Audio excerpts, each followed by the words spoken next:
May mga laban na hindi natin nakikita. May mga paghihirap na nangyayari sa katahimikan. At ito ang kwento ng matalik mong kaibigan. Araw-araw, gabi-gabi, tahimik siyang nagdudurusa. At ang kalaban, nasa hangin lang na ating nilalanghap. Kung isa kang fur parent na nanonood ngayon, sigurado akong may isang tanong na paulit-ulit sa isip mo. Bakit? Bakit ang loyal mong kasama, ang best friend mo, ay walang tigil sa pagkamot na para bang may sariling isip ang kanyang mga paa? Halika! Samahan mo akong tuklasin ang misteryo sa likod ng paghihirap na yan. Bubuksan natin ang unang kabanata para maintindihan natin kung ano ba talaga ang nangyayari. Alam mo yung pakiramdam na yun, di ba? Yung nakikita mo siyang hindi mapakali, kinakamot niya yung balat niya hanggang sa mamula.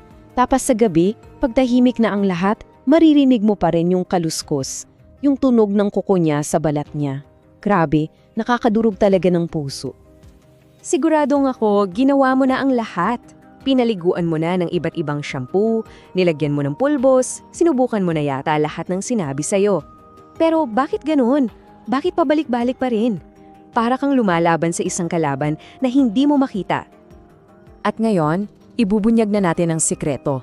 Ang pangunahing suspek sa misteryong ito ay wala sa pagkain, wala sa pulgas. Ito ay isang kondisyon na nasa paligid lang natin. Pag-usapan natin, ang humidity. Ano nga ba itong humidity? Well, sa simpleng salita, ito yung sobrang moisture o yung pagiging malagkit ng hangin. Para sa aso mo, isipin mo na lang para siyang laging nababalutan ng isang mainit at basang kumot na hindi niya kayang tanggalin. Imagine that, araw at gabi. At tingnan nyo to, ganito kabilis nangyayari ang lahat. Sa isang malamig na araw, okay ang lahat. Healthy ang balat niya. Pero kapag humid na ang panahon, naiipit yung moisture sa balahibo niya. Sa loob lang ng 24 na oras, nagiging perfect breeding ground na to para sa bacteria. At after 48 hours, ayan na, magsisimula na ang walang humpay na paggamot. Isipin mo na lang na ang balat ng aso mo ay parang isang magandang hardin. Pero ang humidity, para yang walang tigil na ulan na nagiging dahilan para tumubo yung mga hindi dapat nandoon. Yung mga masasamang damo, yung bakterya at fungi. So ano ang nangyayari kapag itong kalaban na to ay napabayaan? Ang balat nila literally ay under attack. At ito ang mga masasaklap na resulta kapag hindi ito naagapan. Naranasan mo na bang makita to? Bigla na lang may isang area sa balat niya na basang-basa, sobrang pula at mukhang napakasakit. Para siyang open wound na lumitaw out of nowhere. Yan ang tinatawag na hotspots. At maniwala ka, sobrang sakit niyan para sa kanila. At dahil laging basa at mainit yung environment sa balat niya, perfect na perfect yan para sa mga fungal infection. Ito yung mga infeksyon na sobrang kate, minsan may amoy pa, at napakahirap tanggalin lalo na kapag napabayaan na. At kung ang aso mo ay may loong ng allergies, nako, pinapalala pa yan lalo ng humidity. Yung dating maliit na issue lang, nagiging isang malaking problema. Nag-overreact yung katawan niya at ang resulta, grabe, matinding discomfort at pangangati. Eto guys, ang malinaw na ebidensya. Base sa data, ang bilang ng mga asong dinadala sa vet dahil sa skin problems, sobrang tumataas tuwing mga buwan na mataas ang humidity. Tingnan niyo yung graph. This is not a coincidence. Ito ay isang pattern na dapat nating siniseryoso. Pero teka, huwag kang mawala ng pag-asa. Hindi pa huli ang lahat. Ngayong alam na natin ang kalaban, pag-usapan naman natin kung paano ka magiging solusyon. Ito ang mga unang hakbang na pwede mong gawin. Okay? Una, observe. Silipin mo ang balat niya. May pamumula ba? May sugat? Pangalawa, a very practical tip, keep their fur clean and dry, lalo na pagkatapos maligo o mabasa ng ulan.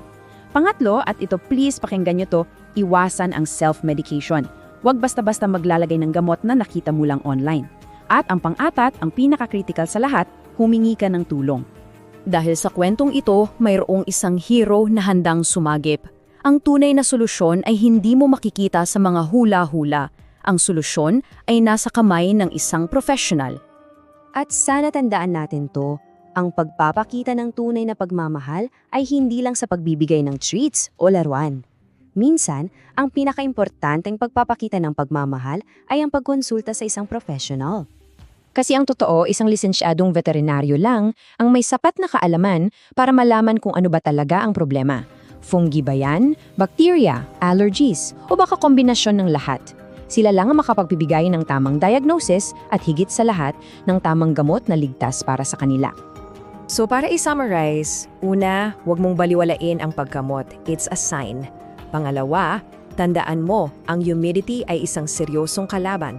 Pangatlo, please, self-medication is very dangerous. At pang-apat, ang vet mo, siya ang partner mo sa kalusugan ng best friend mo. Sa huli, may 200 ka lang.